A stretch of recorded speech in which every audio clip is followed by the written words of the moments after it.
I am so very excited today. Let's see, Tracy's here. There you are. Hi. Thank you so much for Hi. coming, Tracy and Sorry, I'm a little bit Peter. late. Just a That's few okay. tech problems, but I got there. Yeah, Good to that see you. happens. Yeah. Oh, it's so great to see you.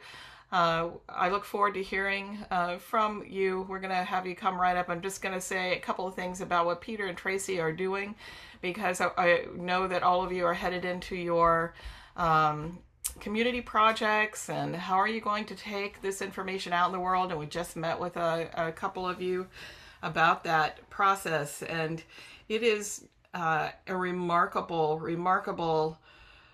phenomenon that Darcia has brought to us in this transdisciplinary field of bringing together all of this science so that we can look through this holistic lens at who we really are and what do we really need. That means we have baselines to work with that are missing from our dominant worldview and our splintered way of looking, especially at children and how our biology and nurturing are, and especially in the United States, just missing from public policy and cultural consciousness. So, a number of the discussions that we had with you were about finding right where you are. How does this transform what maybe you're already immersed in and doing, either in your families or your communities? I don't see Miranda here. We're talking about Miranda lives on 150 acres in British Columbia and is already offering retreats for adults. And she's thinking of incorporating play to help our nervous systems just be receptive to imagining what it could be to integrate this baseline for our reclaiming our humanity. So, what Tracy and Peter have done is that they are family systems therapists. They have done incredible and beautiful work out in the world, and they're going to share with us this. I'm so stunned when you sent your update of all the places you're going, and you were just in Norway at a World Congress and presenting the Evolved Nest, and now looking at training other family systems therapists. So I look forward to you telling us your story about how you perceived and integrated the Evolved Nest science and why and how did it transform what you were already doing in your field. And you're saying that the receptivity to this science and the lens it's helping to provide for our missing baselines is very positive. So thank you, Peter and Tracy, for coming. I look forward to hearing from you both. And Well, I was just going to start by saying a little bit about who we are, and then Peter's going to talk for a little while, a little bit of an update, and then it'll be back to me. So we will swap back and forward. But first of all, it's so lovely to be back here and see some friends from our previous cohort, and to see you again, Lisa, and to be with all you new friends as well. It's so nice to see you all. Um, so Peter and I are both systemic psychotherapists, which means that we work with individuals, we work with couples, we work with families, we sometimes work with groups. And the systemic ideas, Peter is going to tell you a little bit more about how they influence um, how we think. Um, we work together in Aberdeen in Scotland, and yeah, I think over to you, Peter, so you can say a little bit, and then I'll catch Yeah, up. yeah. Okay, so we're also trained in other psychotherapies like emotion-focused therapy and compassion-focused therapy, cognitive behavioral therapy. In fact, we were just at a workshop in Newcastle in England yesterday, and sadly, they're very behind where the evolved nest is in that area. So that might be another area that we target later. Um, but within the family therapy field, the Association of Family Therapy, which is the UK professional body that oversees family and systemic psychotherapists, has recently changed its name to the Association of Family and Systemic Psychotherapists. And one of the reasons for that is the term family is a bit problematic because it's very kind of westernized construct, that doesn't really cover other cultures in the same kind of way. The construct of family, as we might think about it, is in the West is like a nuclear family, and that's very much a capitalist, Western capitalist construct. They dismantled the family tribal groups who were kind of broken down into small groups, so they'd be more easily moved into cities where they could be involved in industrial production, and so we're very conscious of that now, and I think the Evolved Nest helped us become more conscious of that aspect of things in terms of what on earth has happened in the last 10,000 years to lead us to this situation where we've got 1% of the world's population owning 90% of the world's wealth, which is just quite obscene, really, I think.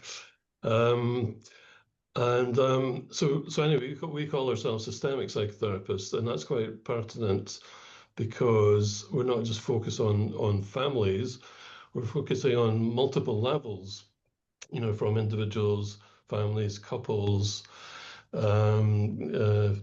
groups, but also thinking about the wider context of the society that we exist in, and the cultural aspects that influence us all, and the political aspects, the spiritual aspects, and nature.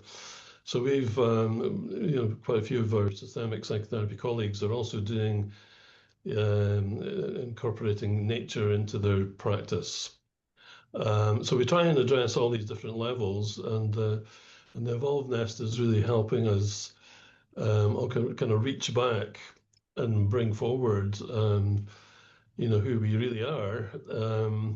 And that's been a real learning process, a very spiritual process for Tracey and I over the last wee while, to realize who we are in terms of our Indigenous backgrounds, and trying to reclaim some of that in our day-to-day practice, and then particularly in our practice with clients. And so over to you, Tracey. Yeah, okay. So I guess I wanted to talk a little bit about how Peter and I have changed personally, and how Peter and I have begun to incorporate ideas from the Evolved Nest into our day-to-day therapy practice. So I guess, first of all, in therapy training, you do a lot of self-reflection. I've done 2 academic studies, both of which were we were given a lot of self-reflection exercises.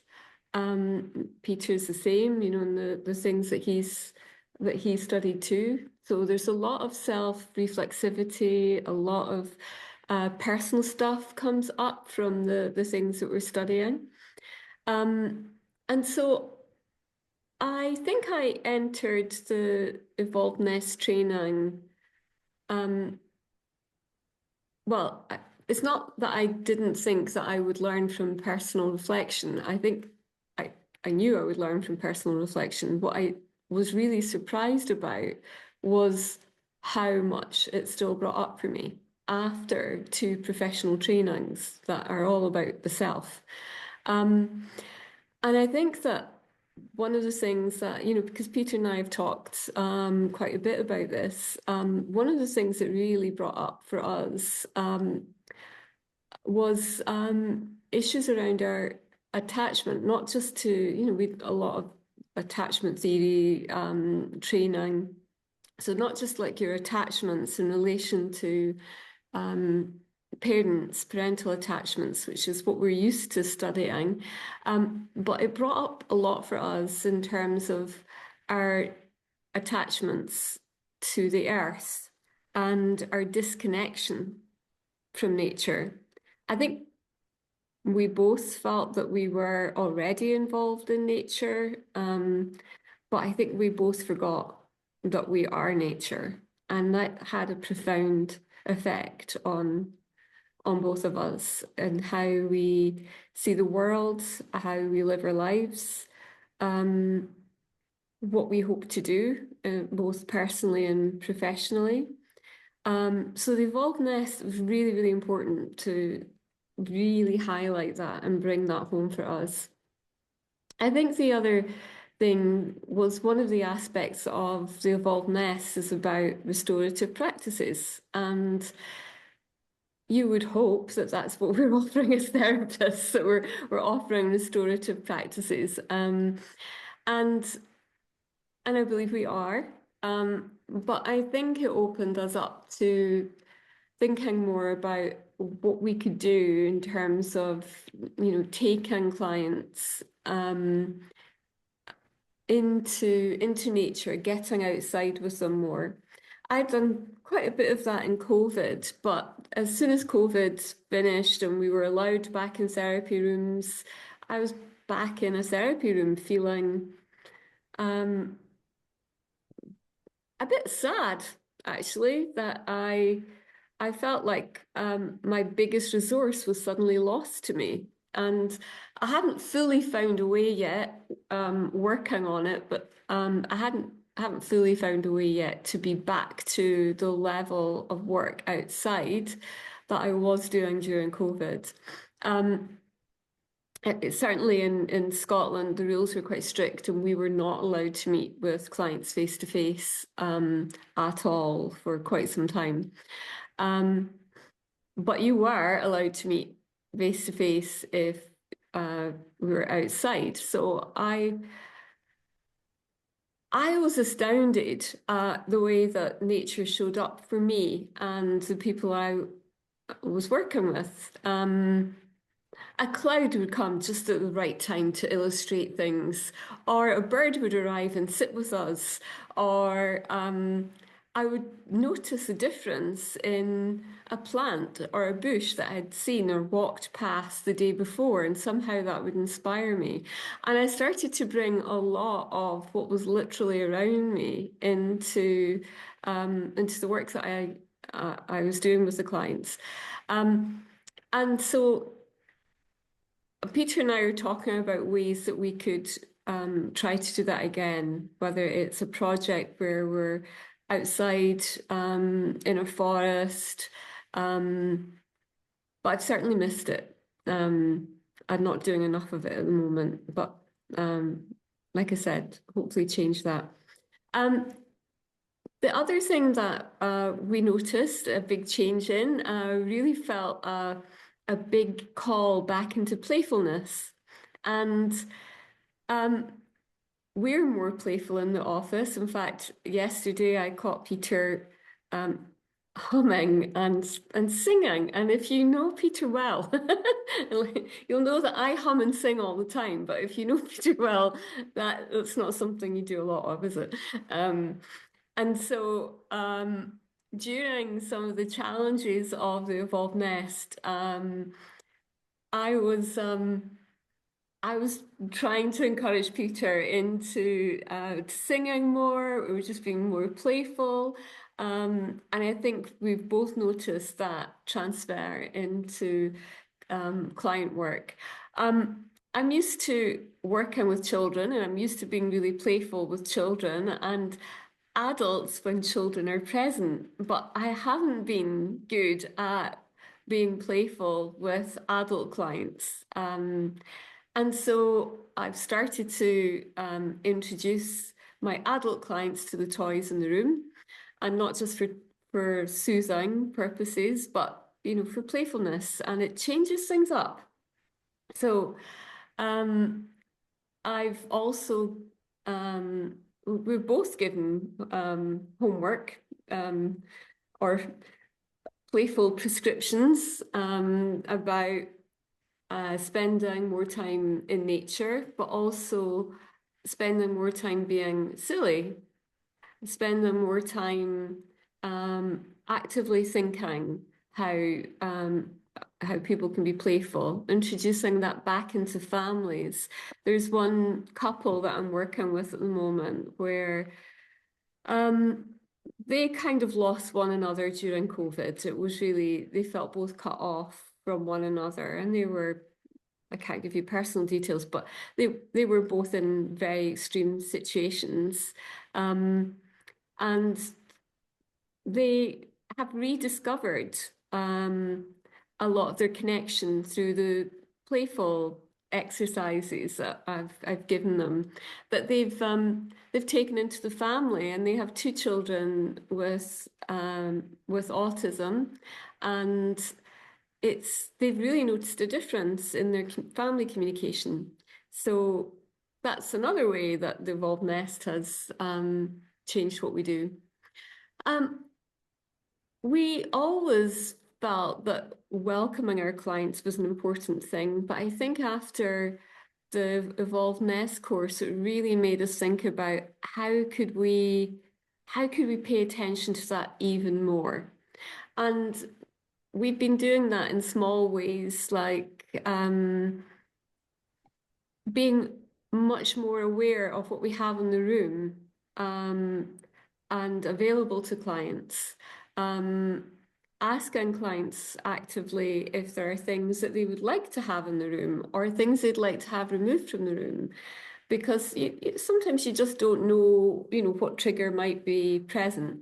And we've been paying a lot more attention to slowing things down at the start of therapy. So the focus has been much more on the welcome and just holding that as an idea that is the components of the Evolved Nest are fairly easy to remember once you've got them down, right? And just having that as a sort of, even like a visual framework reminds us of the different aspects to bring in. We were really struck by, I don't want to get too far ahead because I know you're going to talk a little bit about the journal, Peter, but we've been involved in I'm wondering about the time, Tracey. I'm sorry? How are we doing for time, Lisa? This isn't 90 minutes we have together today. So Okay. you all can take your, up to 45 minutes is fine. We just want to have time to ask questions. Okay. Right. Yeah. Yeah.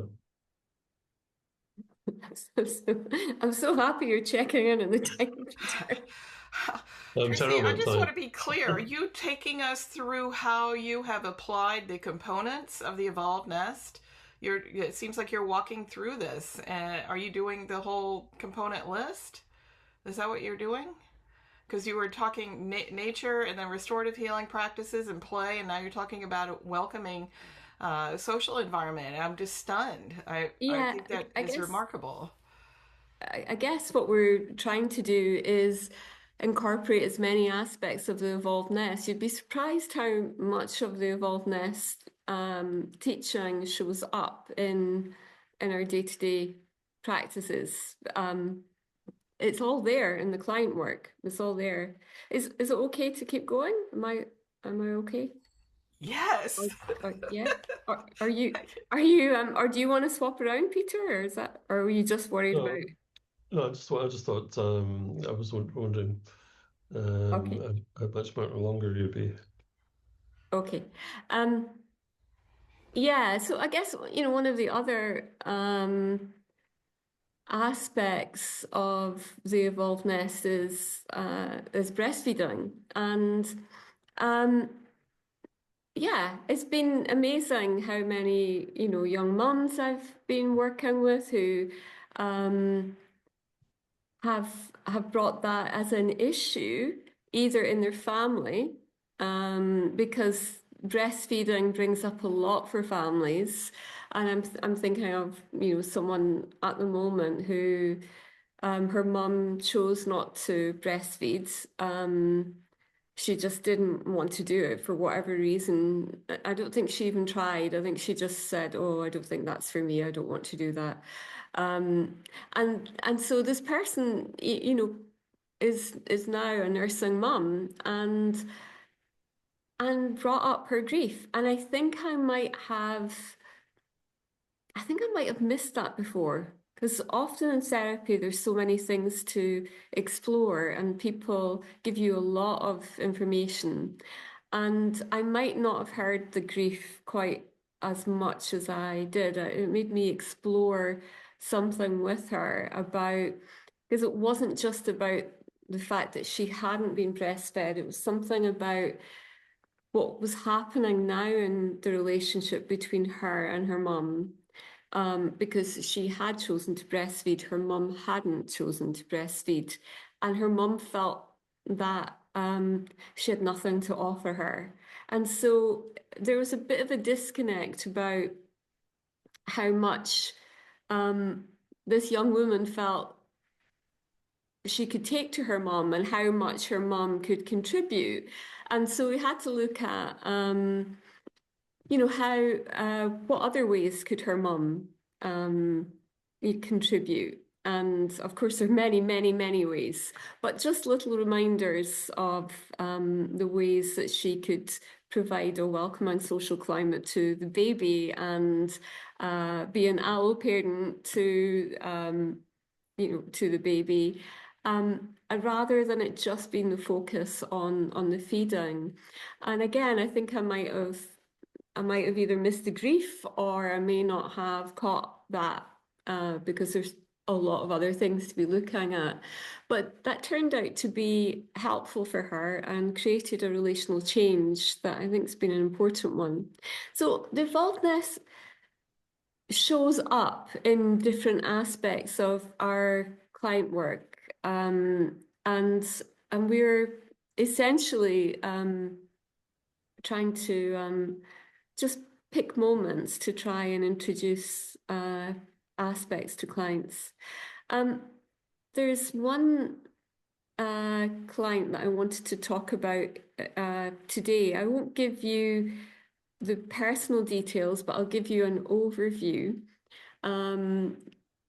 She's a young woman who, again, had depression in her teens. She would be someone who would be considered professionally as someone with long-term depression and severe depression. She's missed out on many aspects of her life as a result of that. And it's created a lot of withdrawal from friends and family members.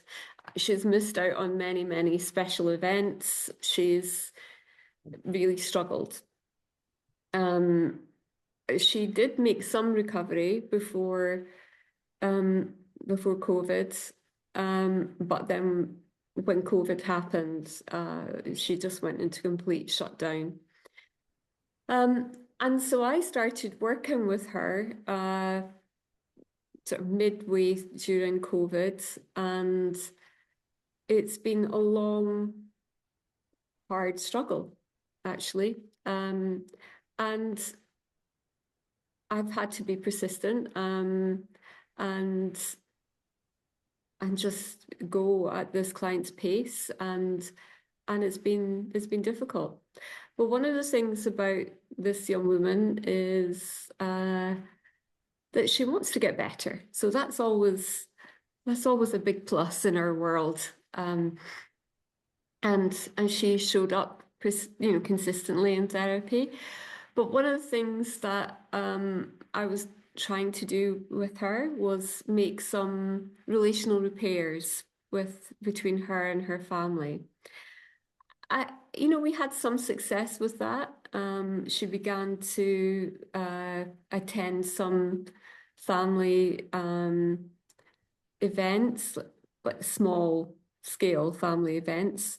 But the work was slow and difficult. Then I started, this is before the Evolved Nest, actually. It was just before the Evolved Nest. I made a suggestion because I knew that she was she liked bird watching, or did. That was an interest before. And I said, hey, how about you just put a bird table in the garden and some seed and just sit out there every day. It's really hard for her to get out of bed. So to sit outside was a huge deal. But she did. She started to do that and started to really enjoy seeing which birds would turn up, and she would film them and bring the little videos or the photos of the birds to the sessions. And then I started doing evolved nest training, and she'd made a little bit of recovery by then, and we'd been working along with her mum and her dad and her partner, and she'd made some progress in that she was willing to have conversations with them. Couldn't do much about some of the painful things of the past at that point because she didn't have enough resilience yet. And this brings me to my point that I think that one of the things that the components of the evolved nest has done for her is I think it's helped bring and build resilience. And one day, I just shared with her about, she was talking about how hard it was to be in the world. And, she, a few months earlier, had been suicidal, and she was still finding it hard to be in the world and relate to people. And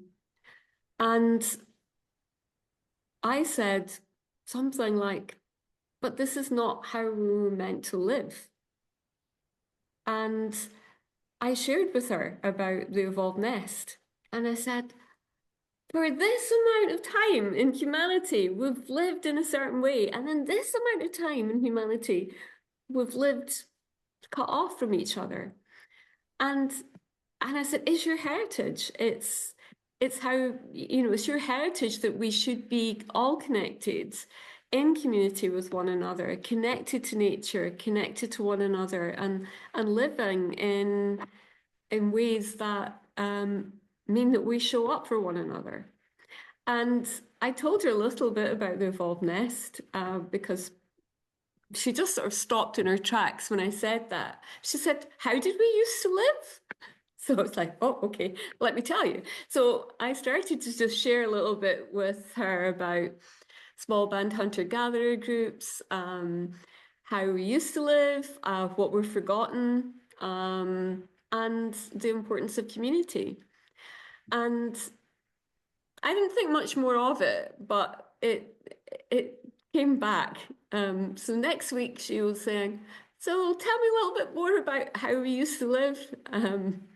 And I was really, by that point, thinking, oh, okay, I've got her interest, and we'll talk more about this. And so one of the things I shared with her was the importance of not just receiving from community, but also giving in the community. And that we recover not just by receiving, but by giving, because we connect. And something must have, sunk in, because that sowed a seed.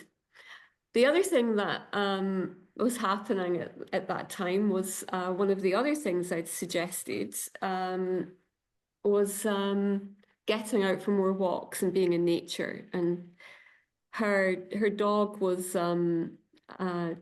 her dog wasn't well. Her family dog wasn't well. It was very old, and so she would missed going out for walks.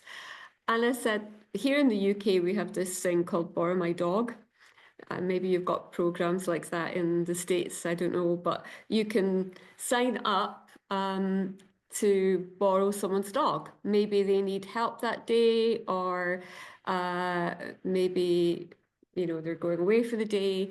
And so people sort of match together. So she started to, she posted that she'd be willing to walk someone's dog.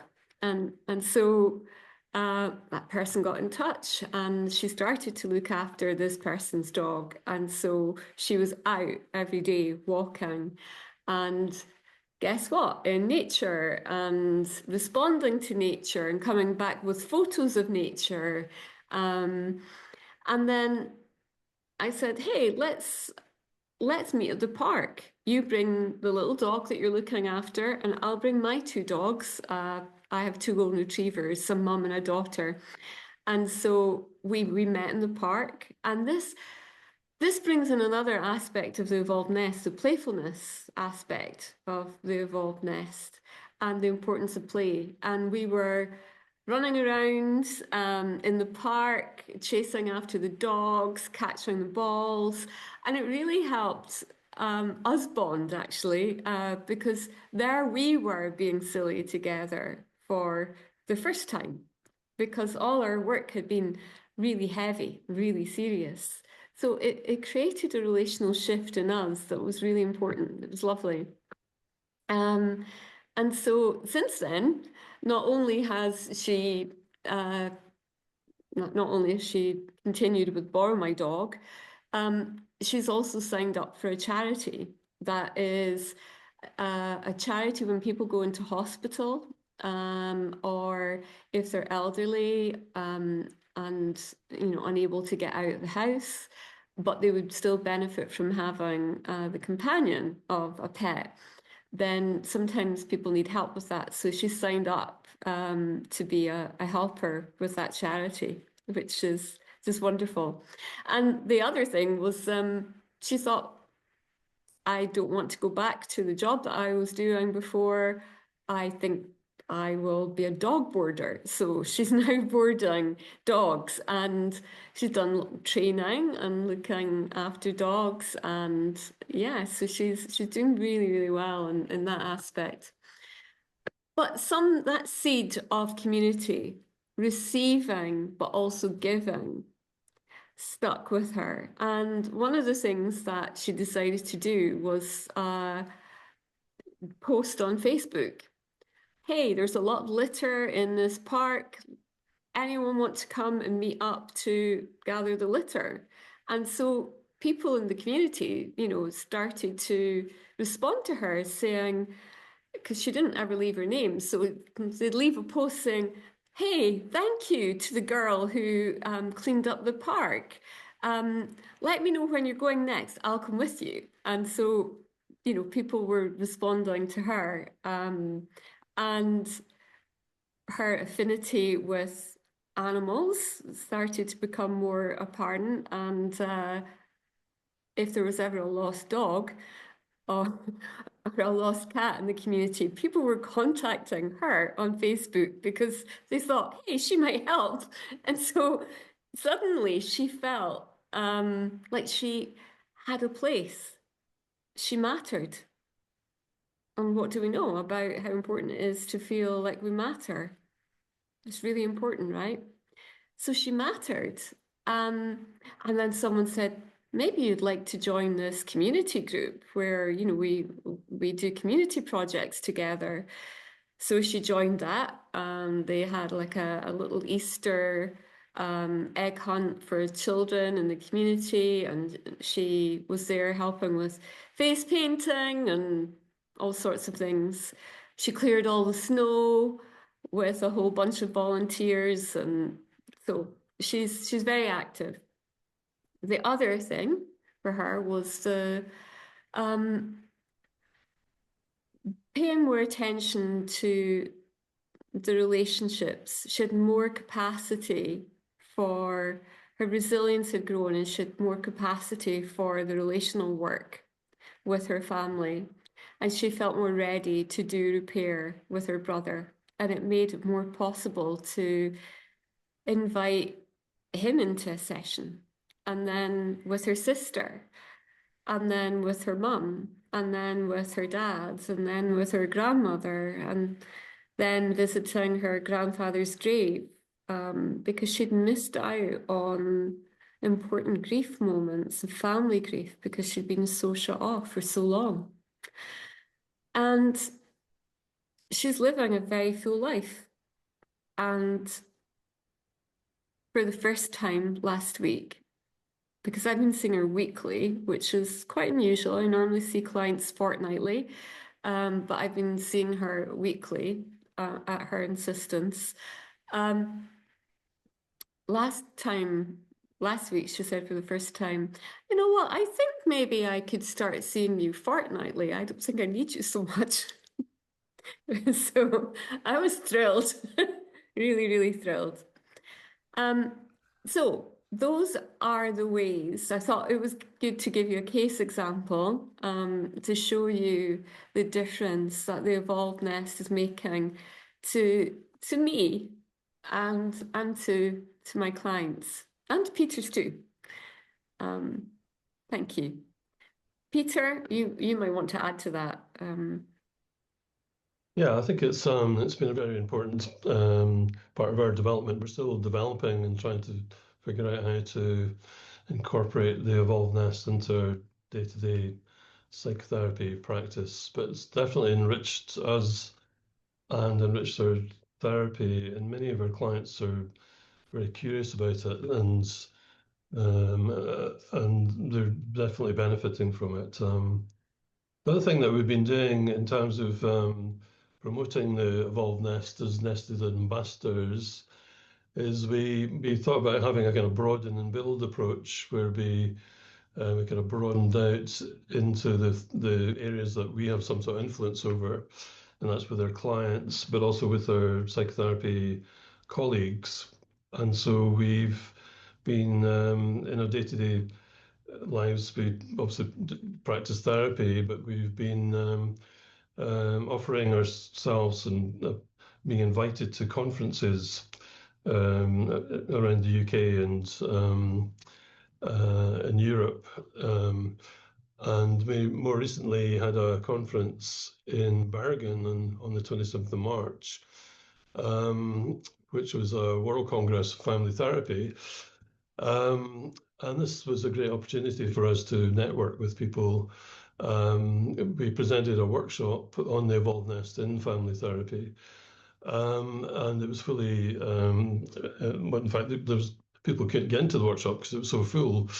But there was lots of people who were outside wanting to come in. And there was lots and lots of interests. People came up to us afterwards, and we kind of exchanged lots of information with them about contacts and so on. And then subsequently, as a result of that, we were invited to speak at the UK Association of Family and Systemic Psychotherapy National Conference in Glasgow this coming September on the evolved nest in family therapy, and also to provide a workshop there. And then in addition, we were asked to provide a workshop for the European Association of Family Therapy Conference in September this year, which is focusing on couples therapy, and that's based in Crete in Greece. And so we're presenting on that, and we've developed this method called the Mirrors of Possibilities method, and there's also an incorporation of the evolved nest into that. And in addition, we've been invited to present at a conference in Birmingham in the UK in 2027 on what's called the Coordinated Management of Meaning, or CMM conference. So CMM's a form of communication was developed in the USA, and we're also sort of quite involved in that organization. So we're going to bring the evolved nest into that forum, which will be attended by lots of people from around the world. So and we're hoping that we're kind of spreading out like a kind of rhizome network. We're kind of spreading out naturally and making connections, and people seem to be very, very interested in it. So it's just happening naturally rather than us forcing it in any way. Over to you, Tracey.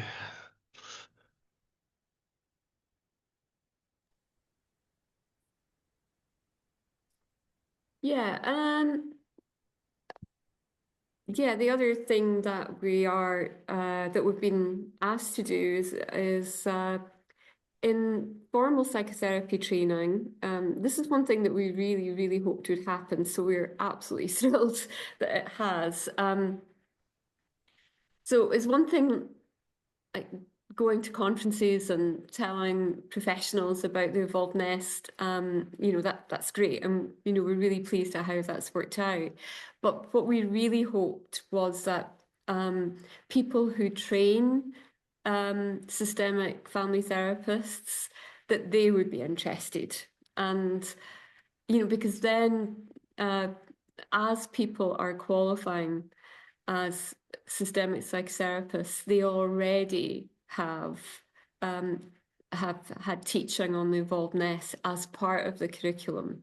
So that was a big goal for us, and we were really thrilled that we've been asked to do that in Birmingham on the master's degree level trainees, and also on a training program for systemic psychotherapists in Crete in Greece. So that's one big plus. Back to you, Peter. Yeah, another thing we've been doing is we've been writing. So we're trying to think about kind of multi-layered way of doing this, in terms of like conferences, workshops, training, client work, but also writing. So we were, previous to our involvedness training, we were invited as guest editors of the Australian New Zealand Journal of Family Therapy to produce a special edition on kinship, Indigenous worldview, and oral traditions informed family therapy practices.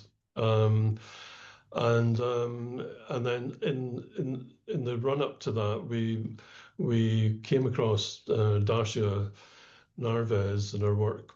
And then we coincidentally, she happened to be coming to Glasgow where we met her, and then she subsequently agreed to provide a paper for this special edition with her colleague Elizabeth Barrett on the evolved nest and family therapy. And also we contacted Four Arrows, and he provided a paper on his kinship Indigenous worldview and cat fawn approach, which has already been mentioned. It's been published, and it's already been mentioned in various parts of Australia to do with other forms of training. And we provided a paper as well called the Journeying Through the Mirrors of Possibilities, which incorporates the evolved nest and kinship Indigenous worldview. And we've gathered together a large number of people from around the world who've written papers. So it's now the largest special edition that the Australian and New Zealand Journal of Family Therapy have published, and it gets formally gathered. All the papers get formally gathered into a special edition in June this year. So we're really quite excited about that, and we're hoping other things will come. And one of the other things that has come is we've been following the Bergen workshop. We've been invited to provide a paper on the evolved nest and family therapy for the UK Journal of Family Therapy. So it's keeping us very busy, but we're really quite excited and very, very encouraged by, like Lisa has been very encouraging, and Darcia, in supporting us in this process, which is really, really exciting, actually. So hopefully that will inspire you guys to do a few things yourselves. Tracey, did you want to add anything?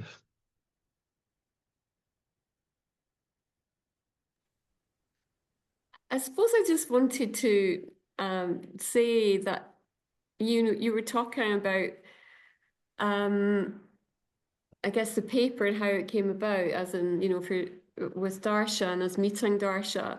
We see that as a really synchronous moment, and it's really made me think about ripples in a pond. And I want to just introduce that idea to encourage you all in your projects. It doesn't matter how small or big your project is, because everything that we do has a ripple effect. And I was thinking about how the organisation that invited Darcia to speak is an organisation in Glasgow called Tigers. Now, from what we understand, it was two businessmen. I think this is the story. I don't, you know, I'm 99% sure it's the story that they were two businessmen that grew up in a really rough area of Glasgow and kind of made it good in terms of they managed to become successful and grew a business and wanted to give back to the community and wanted to find ways that they could put programs together that would help children in education or have a good start in life, but also provide opportunities for young people to work that maybe had didn't come from a great background in terms of had support or financial help. And so they sounded like they were really ethical in what they were trying to do. And so it was this organization that put the conference together. And unfortunately, Peter and I didn't know about the conference in time to go to it, but it meant that Darcia was in Glasgow. And the coincidental timing of, Peter saying, hey, I think we should contact Darcia. And I was the one saying, it's a bit of a long shot that Darcia's going to write something for the journal, but yeah, why not? And her to be so gracious to meet with us sparked, that's what brought us into the Evolved Nest. And I look at the timing of that and it makes me smile a lot. But the ripple effect, the people in Glasgow, the Tigers, I think we need to write to them because they don't know that by bringing Darcia to that event that all of this happened. There's a ripple that they're unaware of. And you don't because always get to Darcia invited us to participate in the ambassadors at that. group at that point, really. So we knew nothing about it at that point until she told us. Yeah. When you say you met her in Glasgow, was this at the ACEs conference that Suzanne Zedek was? Yeah, it was. Yeah. I think it was. Suzanne is on our board as well, okay, so we all know each other. All right, very good. It's okay. Yeah. Okay. Yeah. Do you have more to add, Peter, or do you want me to keep going? No, just carry on. I suppose really, we've loved promoting the Evolved Nest with our clients, with anyone that will listen to us. And we are noticing that people do connect and they are interested. And I guess we've noticed more synchronous moments happening as a result of all of that. And that's been really, really encouraging. Yeah, I suppose when we were talking about it yesterday, we were saying we're not selling the Evolved Nest. we're just genuinely telling people about how amazing it is, and it's just been really lovely to see how they've been curious and engaged with it. And I suppose just to finish off, we're enjoying the process. We really are. And we're so grateful and so thankful that we got to be a part of the beta cohort group and be asked back today. I think that's it. Unless you have anything else, Peter. No, that's it. Okay. Thank you both so much. I loved your case study story, and I loved hearing about all the different ways, as you're saying, Peter, there's so many different tentacles to put out there and different ways to serve and transform, from trainings to just the in-person presentations and therapy itself. Wow, you all have a tremendous amount of work ahead of you. But I do have some questions here for you, so I'm going to just open up the floor. Is that okay? Yeah. Okay, so I think Douglas has a question for you.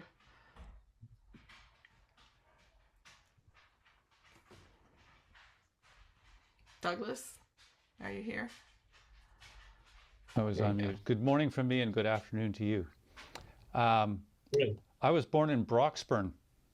Oh, wow. Okay. In West Lothian, Yeah, just outside it. some time ago now. Yeah. I'm a semi-retired plastic surgeon in Vancouver, Oh, wow. and Okay. I'm interested in bringing the Evolved Nest to the medical curriculum. Mm. And I'm fascinated by your story, and I'm wondering if you like. I would love to get a copy of this special edition of the journal you just discussed, but I'm interested in whether you have anything in an outline or a curriculum format that you could share, either through the Evolved Nest or with me through email or something. So and I'm fascinated by your story because I'm trying to contemplate how I will negotiate this because medicine is not the same discipline as psychology and psychotherapy, and the curriculum is vast and contested because there's only so much time for so much material. But I think it's fundamentally important that physicians would understand the basis of how humans evolved to live, and they don't. So anyway, so that's just my polite ask. I had one really interesting specific question for Tracey about the breastfeeding issue and about the client you described. I'm wondering if the experience of males who have not been breastfed is different than the experience of women who have not been breastfed, because males are never going to breastfeed.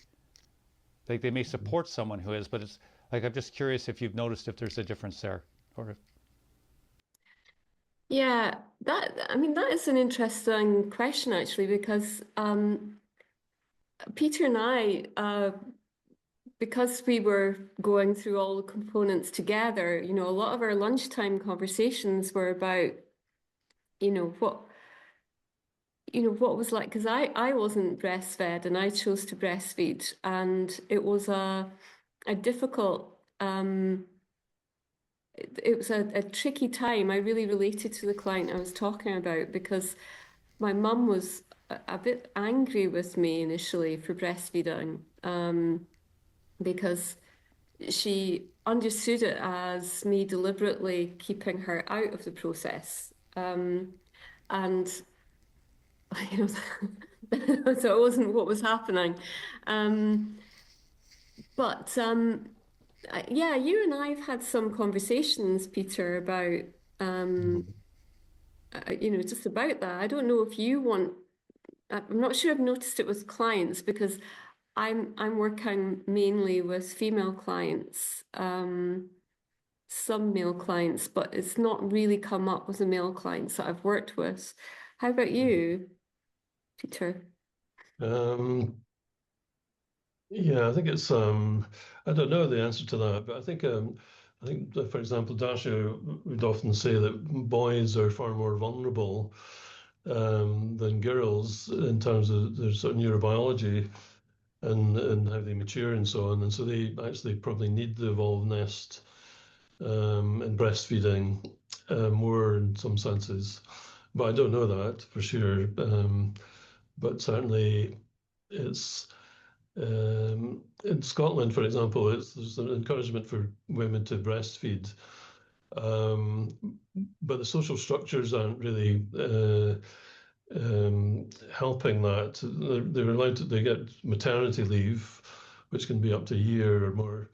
And many women will go back part-time and breastfeed, but often it's kind of cut off, whereas other people, like Tracey, she breastfed for much longer than that. And it seems that ideally breastfeeding should go on for at least about 3 years or 4. Yeah, I think that one of the things I have noticed in the work that I've been doing with women who are deciding to breastfeed for a bit longer than maybe either their mothers did or their friends have, it's been tricky in the couple relationships. I've had 2 case examples where mothers have brought up, this is really beginning to have an effect on my relationship with my husband. He, he doesn't understand why I'm feeding now. And he thinks that I'm trying to create some distance in the relationship with him. And it's, and it hasn't been the case. And, I've not been working with the couples, but I've had to help the person really think about, what they could go back to their husband with in terms of not just the very good reasons for mother and baby to breastfeed, but to also, figure out ways that he could be involved in the feeding, and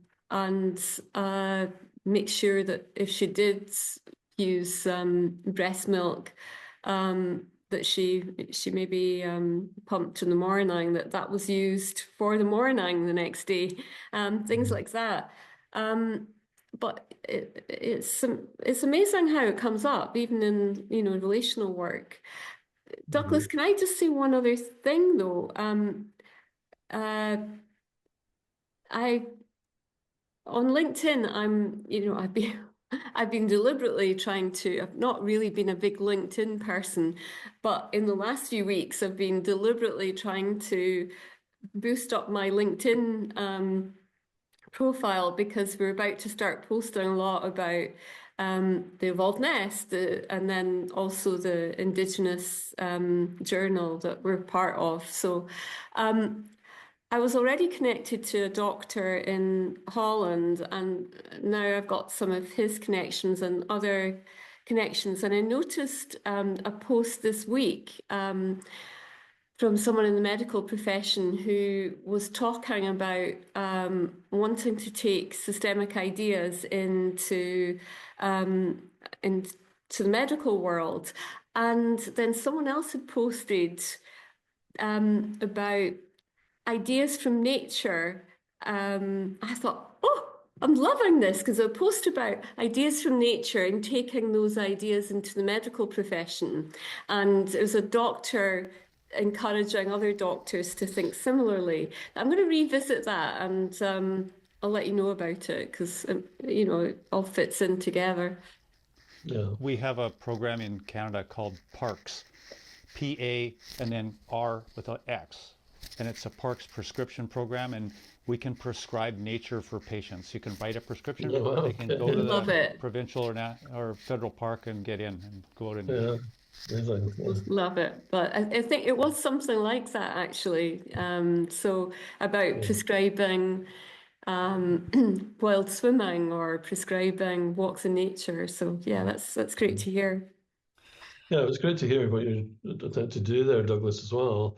I used to teach psychiatrists in training, and I didn't like psychotherapy, but they were very, very. I think it's just the nature of the training the medics go through. It's very compartmentalized in some ways.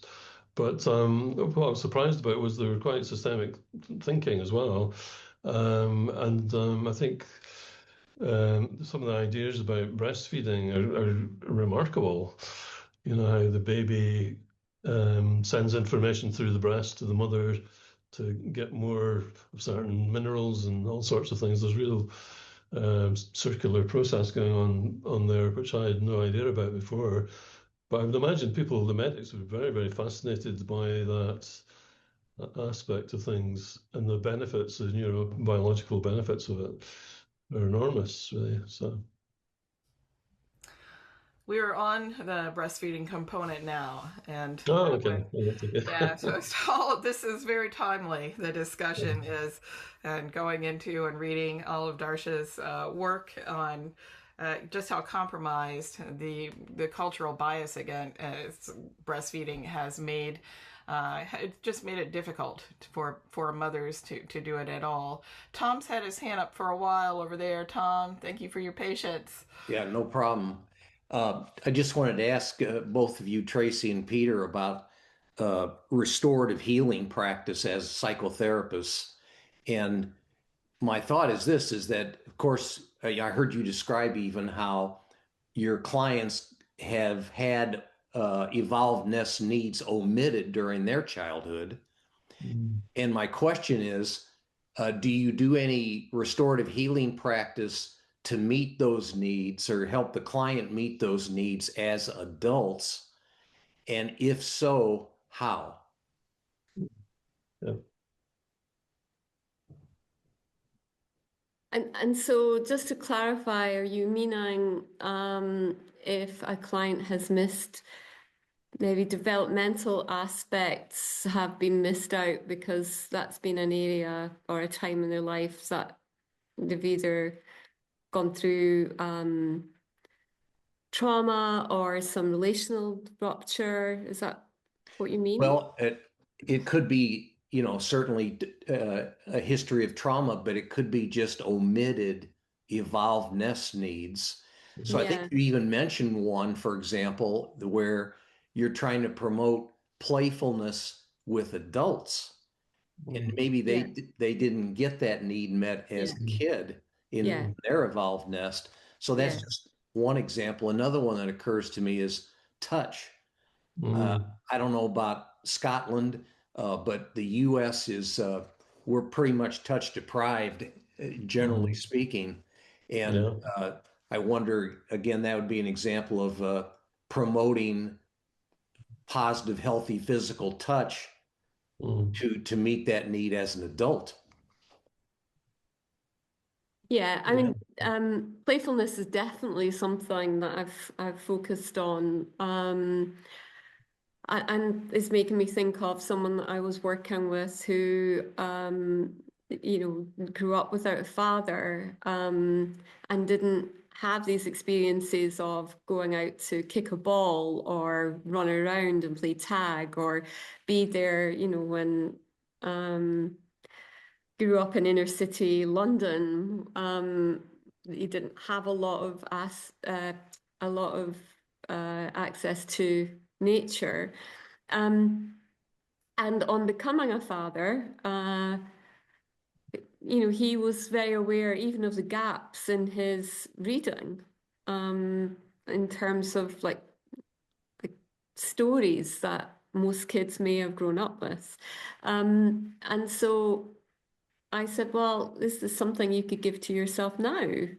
And so he went, during his wife's pregnancy, he went back to read a lot of the books that he wished he'd read or had read to him. And his wife would read him some of the stories. And that was very soothing and healing for him to be read to. And again, just being out in nature, running around. So yeah, I mean that's the sort of example that's come off the top of my head.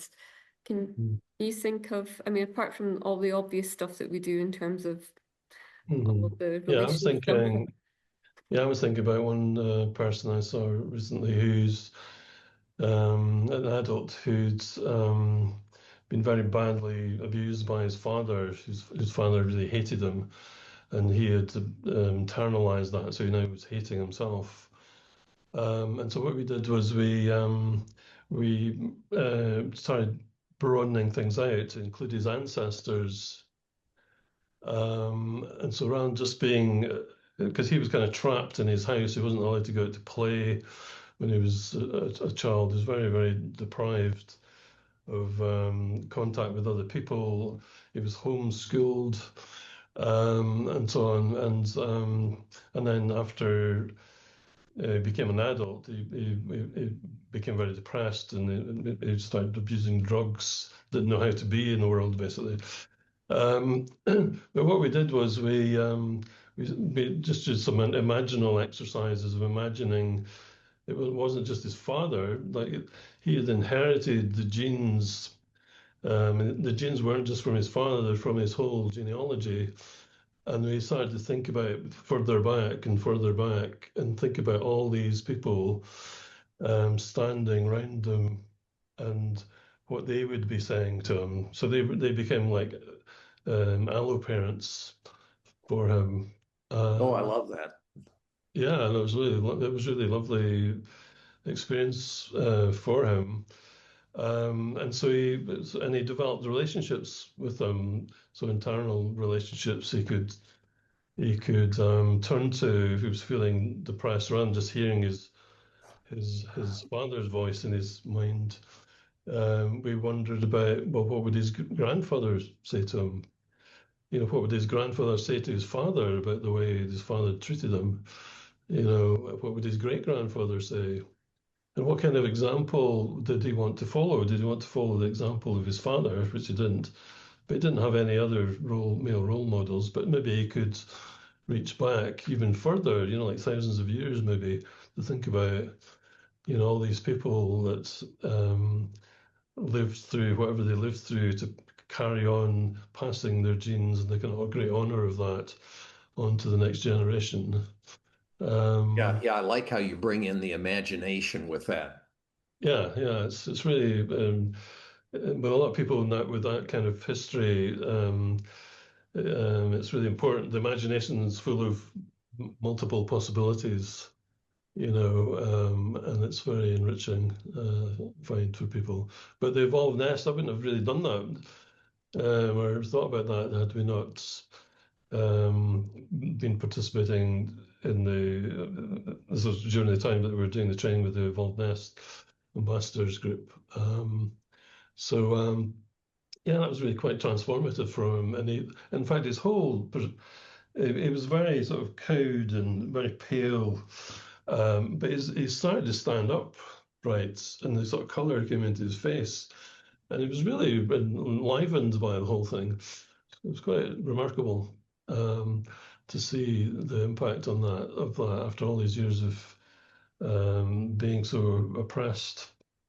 That the reaching back there's a great resource there. I think if we reach back into the past, into like thinking about tribal groups and how they would operate, how they would the morals that they would develop, how they would if he had been brought up in a tribal group, then the other tribal members would not have allowed his father to treat him like that. And we thought about what would they say to your father? How would they manage him? You know, what would they say to you? How would they help? You know, how would they help restore your relationships and not just with yourself, but with other people? Because he didn't trust anybody else, you know. But then he began to kind of open up to the possibility of actually, maybe I don't have to work by this template I've been given.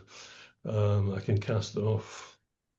Yeah, so it was quite a remarkable experience. That was really quite remarkable for me as well, just experiencing that with him. Yeah, thank you very much. I appreciate your answers. Okay, thank you. But Peter, I guess, you know, when we were talking, you came up with the idea of adding that into the mirrors of possibilities, just that one of the mirrors could be our ancestors. The mirrors of possibilities, the paper that we've written, which is based on well, years ago, I met a guy on a train who was an anthropologist. It was a very busy train, and the trolley with all the food, I couldn't come through, and so all I had was chocolate, and I shared my chocolate with him and his colleague. He was sitting a bit further away, and and he told me a story about how he was involved in writing. I think as an anthropologist, he had a specialism on something particular that related to part of the Raiders of the Lost Ark, one of those movies, one of the Indiana Jones movies, not Raiders, but one of them. And it got us into a discussion about discussing the culture of chocolate. And from that, he talked about asking me what I was doing, and I was training as a family therapist at the time, and I was going to a reflecting team. that day, which is a way that we use teams to, through a mirror system that, we would reflect back things that we see between the therapist and the client. And he started to tell me about this idea of mirrors in Indigenous cultures in the Mayans. And I thought, and it was how the Mayan tribe would surround anyone who was going through some transition or difficulty. They would collectively surround them and reflect back parts of self to support the person. And I thought, why aren't we doing this in systemic psychotherapy? This is really what we should be doing. And in some ways we were, but we just needed, to play with the idea a bit more. And so Peter and I have been developing that idea. We looked into our own Indigenous culture and found similar practices in Celtic culture. Douglas, you're a Celt. And Or is it Douglas the Celt? Sorry? Is Douglas the Celt? Well, Oh, probably. yes. Yeah, I'm a Druid. Oh yeah, Druid, good one. Yeah. And since you pinned me, I'm going to pop in. I was going to ask you about how the diaspora connects with its Indigenous European culture, because if you look at the people on this Zoom call who are in North America, like we're not Indigenous to where we live. No, And no. I've been to a couple of courses, and one particular with a young lady named Layla June Johnson, who's half Scottish and half Navajo. Yeah, She no, talks about yeah. her June. group is I want rehuman. to just point out, I want to hear the answers to your question too, Douglas, but Amy's been waiting a while and we're coming up on our time, so I just want to Sorry, make sure. Amy, I didn't see your hand that's on your good. bookshelf. How about we take Amy and then we'll come back to the Indigenous question, because that's a good one. Okay, Amy. Thank you. And not a worry, Douglas. I don't want to hop in if you're on a roll back and forth, but this has been so fascinating. Tracey and Peter, thank you so much for everything you're sharing. I love hearing about how you're integrating the Evolved Nest into your practice on the ground and with families, and from taking a systems approach to families. I'm a researcher, but with a developmental systems and family systems slant to my work and research around family well-being. So it's just wonderful to hear what's striking a chord with people, what is helping them return to baselines. And that's the concept I'm curious just to hear a little about. It's one that keeps coming up. It's so foundational to the Evolved Nest, is this idea of returning to baselines and knowing what our baselines are as humans. And in our field, and I'm in a similar field as Darcia, as a developmental scientist, so much of our science is not based on our human baselines. And I'm curious if you're finding that in your field too, among colleagues, or even that your case studies were so interesting about, wait, how are we meant to live? That struck such a chord with your client. And so I'm just curious to hear a little more about how you're working with those baselines and returning to them and moving that. It's not just getting back to what's normal for us now in today's world, whatever that is, but back to being human. Yeah. Absolutely. Yeah. Mm-hmm. Do you want to start, Peter? I've been talking a lot. Yeah, okay. Well, I think there's something really, really special about what you're saying there, Amy, in terms of change. I think what's happened with us prior to the training in the Evolved Nest, we'd sort of cut the baseline off in more sort of recent history, and the cultures that the kind of Western capitalist cultures that we were brought up in, and what the values are, and how there's lots of hidden values that just in terms of thinking individually, and so on, how they affect us. And now we're thinking much more, we're going back to, we've been robbed of that, I think, literally robbed of it over thousands of years, in terms of what we we are as human beings, and as human beings who should be connected in tribal ways. So shifting the baseline back to that, I think's like revolutionary for me, and it is, and it does seem to be revolutionary for our clients, because once they begin to touch base with that, they think, wow, why don't I know that? And it's quite inspiring for people, in terms of, and it's not just a model, it's in terms of wellness, it's the neurobiological foundation. So it has great power, I think, once we begin engaging with it. I suppose in systemic psychotherapy, there's a big emphasis about resilience and strength-based work, and trying very hard to move away from pathologizing clients. That's been a part of our psychotherapy heritage, really, but it's very difficult because in terms of where money goes for research, as you'll know, it's very, very difficult. And I think that we're up against it as systemic psychotherapists, because of the culture generally around what gets funding, even in the UK and the NHS, and any research that's easily replicated is, so for instance, CBT often gets funded a lot more because there's a lot more CBT research. But yeah, I don't know how to tackle that. I'm going to add a little bit to what you're talking about. The reason Darcia was at the ACES conference is because what she was trying to introduce there was a counterpoint to ACES. So ACES is the adverse childhood experiences, and the scale that shows the more adverse childhood experiences you have, the worse your outcomes as an adult over time. And Darcia was there to say, hey, we have a wellness informed, that's trauma informed, and we have a wellness informed. So you want to talk about what not to do.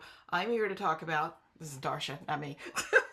Darcia's here to talk about what is the wellness-informed approach, where are the baselines for what is species normal then for us. And it has, I just want to affirm what you're saying, that getting on the radar, this is where we know we're butting into a worldview issue. It's not one thing, it's everything. Oh, we got a worldview issue. How can this many systemic levels of thought be so disconnected from the basic baselines for human well-being? But so I did put a link in here to the ACES piece that Suzanne Zedijk, who runs that conference, did an interview with us about the opportunities there. Darcia's work on Kindred, specifically using wellness informed as a counterpoint to trauma informed. That's a really good resource for relanguaging and then sliding in the evolvedness. Here we have your answer. If we're going to be wellness informed, here you go, here are the baselines. And then there was something else that you said, Amy, but I can't remember right now what that was. And I know Douglas has his question as well. Did you have anything, Peter or Tracey, before we take Douglas's question? Yeah, I think there's some evidence showing that people with high ACEs scores, the ones that do well are the ones who have relationships, who've managed to have or develop relationships subsequently to their early lifehood. So I think the ACE, the evolvedness is a lot to bring in here. And we were talking about, even talking to the Scottish Government about this, because the Scottish Government are well invested in the ideas of ACEs, but they should also be well invested, and I think we could talk to them about this, about the evolved nest, because that would definitely help balance things out. Yes, yes. All right. Can I respond to some of the things that have come up in the chat, Lisa? Okay, Yes. yes. Is What about Ellie? Douglas's question? Oh, Yeah. sorry, it's just briefly. It's just there was something about when is the conference in Greece, in Crete? It's the last weekend in September. It's called the the first Panhellenic couple conference. And Douglas, we've got your email. Thank you. We'll be in touch. Sorry, Peter. Okay. Good. That's all. All right, Douglas, what was your question about indigeneity and? Well, I was wondering about, advice from Europe about how the diaspora can reconnect with their indigeneity, because that's been a question on my mind. But your thing about ACEs and positive childhood experience is interesting. We just finished a study in our cleft palate program where we showed that children who had allo parents, to use the evolved nest term, have better outcomes. And that paper just won an award at a local research day. So I'm going to make sure we get the evolved nest in the paper and reference, because we hadn't used that term before, but it's not written yet. It's just been presented. Yeah. Fantastic. Yeah. I'd love to see the paper, Douglas. Yeah. We'll share our papers. Yeah. And your question is? Yeah, about the indigeneity of the European diaspora and how to reconnect. That's a theme that comes up in lots of different places. Yeah, I think Lila Jin's writing on that's really helpful. Because she has some indigeneity from North America, but also in Scotland and England, I think. And she talks about how the trauma that was, the sort of genocides that were happening in Europe over many hundreds of years, and how they traumatized the population, who then, for example, in Scotland, and many people were in the Highland clearances, many people ended up in Canada and USA, and then they began to do the same to the native population, where they exploited them, and the sort of genocides that were our ancestors were responsible for as well. So I think there's a big issue about trauma, intergenerational trauma, and then I think even just beginning to talk about that might be helpful as a starting point. Because there's a silencing that happens with trauma. The stories get cut off, and there's a silence about not talking about things. Like in Scotland, for example, like it was banned. You weren't allowed to talk about some certain kind of Gaelic practices, or tartan was banned. Like stories, they killed a lot of the storytellers and skinned them alive. And all sorts of horrific things happened to them to dismantle the culture.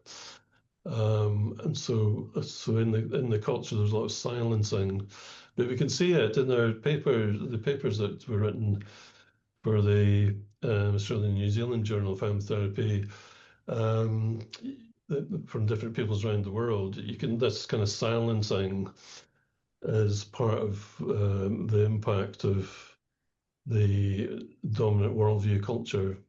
But I think reclaiming that, I think Lila Jin's work's really important to help us talk about this and reclaim it. Like we've been reclaiming, like Tracey and I have been looking back into our genealogy and history, and been really surprised by a lot of things we knew nothing about.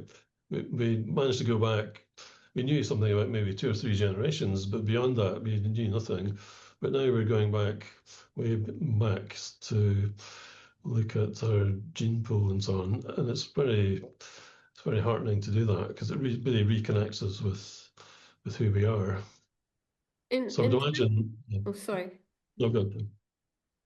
I was going to say, in terms of Celtic practices, in the UK, Ireland have managed to hold on to much more of their Indigenous story than other parts of the UK. And one of the things that happened, because a number of other European nations tried to conquer us and invaded our lands at various points, including the Italians and Vikings. The Vikings. The Vikings, that's what I was looking for, thank you. But especially around the time of the Romans, a lot of the Celtic spiritual practices, it was part of the spiritual practice not to have things written down. The tradition was oral tradition. In fact, the Gaelic word in both Scots and Ireland, and in Ireland, literally means it means mouth story. Folklore means mouth story, and so there's been an upturn of interest again in Scottish folklore and practices, traditional practices, finding like I grew up with a grandmother who taught me a lot of the practices and what she would call the old words for things, which were Indigenous words. I grew up with that, but most people didn't. And a lot of the practices are coming back, but they're coming back as festivals that are not necessarily what I would call spiritual. They're more about just, gathering together and having fun. So there's still a way to go with really connecting back in to our Indigenous spiritual knowledge in Scotland. A lot of it was wiped out with all the witch trials, but there's a company in Scotland that are an ethical company that are doing a lot of funding of women's projects, and one of the projects is about looking after the ancestors, or the descendants rather, of the ancestors who they've managed to find out from records who'd been murdered in the witch trials. And so there's some commemorative things happening now that are really important healing practices.